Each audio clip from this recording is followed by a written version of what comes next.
Justice Sotomayor made quite an accusation while questioning Justice Sauer.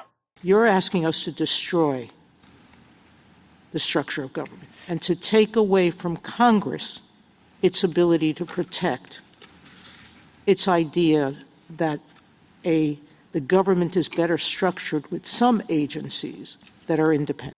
That is quite an accusation, attempting to destroy the structure of government.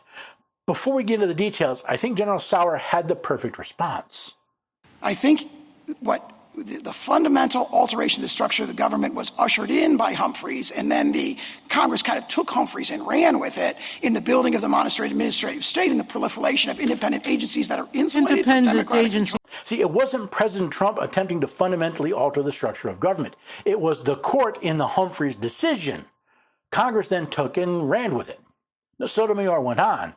According to the laws that Congress makes.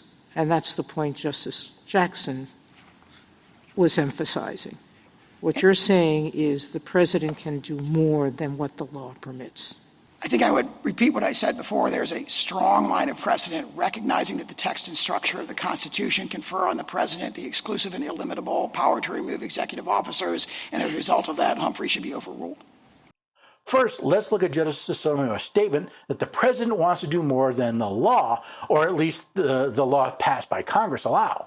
Except laws made by Congress are not the only laws of the land. Article 6, Clause 2 of the Constitution reads, "This Constitution and the laws of the United States which shall be made in pursuance thereof, and all treaties made or which shall be made under the authority of the United States shall be the supreme law of the land." Apparently, the constitutional law class that Justice Sotomayor took in law school did not cover the actual language of the Supremacy Clause.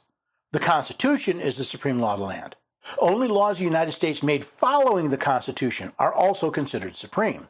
So when Congress passed a law that violates the Constitution, not only does it not supersede the Constitution, but according to Alexander Hamilton in Federal 78, it's not valid. No legislative act, therefore, contrary to the Constitution, can be valid. Now, is Justice Sotomayor suggesting that the president is bound by an invalid and illegal law? General Sauer points to precedent that all executive power is vested in the president. A better argument would have been the actual language of the supreme law of the land, the Constitution, where under Article 2, Section 1 we read, "The executive power shall be vested in a president of the United States of America." And it wasn't just Justice Sotomayor. Justice Alito apparently could not comprehend the Constitution either. I mean, there's an argument that the Constitution doesn't say anything about the president's removal authority, and therefore Congress should have free rein in that era, on that question. When did the court cross that bridge?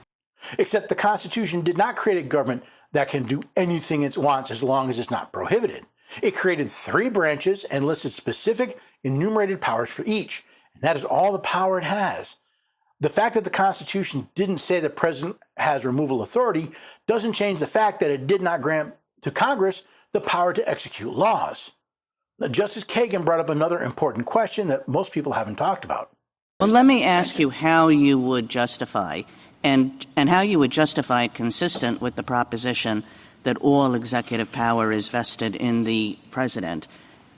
Let's start with Article 1 courts. How would you justify keeping those courts? Except there is no such thing as an Article 1 court in the Constitution. Article 3, Section 1 reads, "The judicial power of the United States shall be vested in one Supreme Court and in such inferior courts as the Congress may from time to time ordain and establish." Congress doesn't have the power to create so-called Article 1 courts, only inferior courts under Article 3. That means that the legislative acts that created these fictitious courts are invalid and void.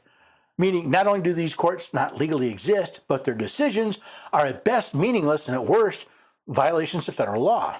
An example, the deprivation of rights under color of law. Now, Justice Jackson added her ignorance to the questioning of General Sauer as well.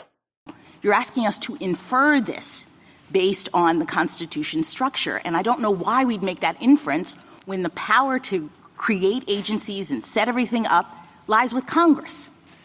I agree with very much of what you said, and so did James Madison. So he made the point in the decision of 1789 that Congress has authority to create the office and set its emoluments and structure that office. But once Congress has done that, its power there stops. Yes, the President and General Sauer are asking you to fulfill your oath of office and support the Constitution of the United States. What a concept. Apparently, General Sauer needed to give Justice Jackson a basic civics lesson. Congress creates the agency, defining its powers and structure, and that's it. After that, it's up to the executive branch to execute the law, as long as it doesn't violate the supreme law of the land. Apparently, she did not learn that lesson. And I don't understand why it is that the thought that the president gets to control everything can outweigh Congress's clear authority and duty to protect the people in this way. Congress has a broad authority in structuring the federal government, but what it lacks authority to do is to create these headless agencies, agencies who have no boss and are not answerable to the voters. Why? And confer on Why? them Why does it lack the Constitution does not say that Congress cannot create an independent agency. So what is it about your argument that requires us to reach that result? While the Constitution doesn't specifically say Congress cannot create an independent agency, it doesn't say it can. And since Article 2 is quite clear that the executive power is vested in the president, Congress has no authority to create an agency to execute the laws outside of his control. The text of the Constitution includes the necessary and proper clause, which gives Congress the authority to determine, set up, et cetera, these agencies to protect the interests of the people. So we have a conflict, I guess, and I'm just wondering why the president's interests in the way that you described them win.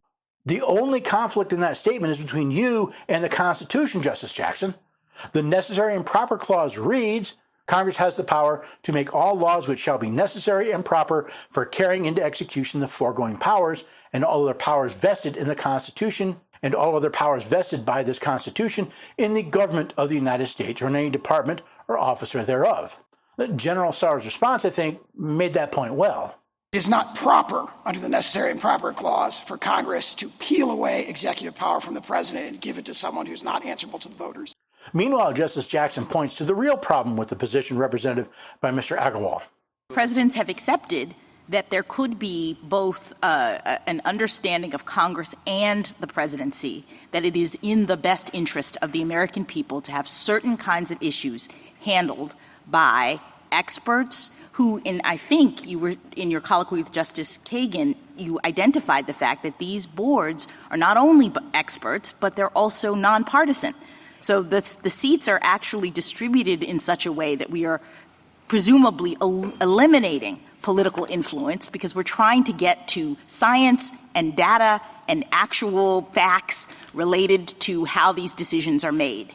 And so the real risk, I think, of allowing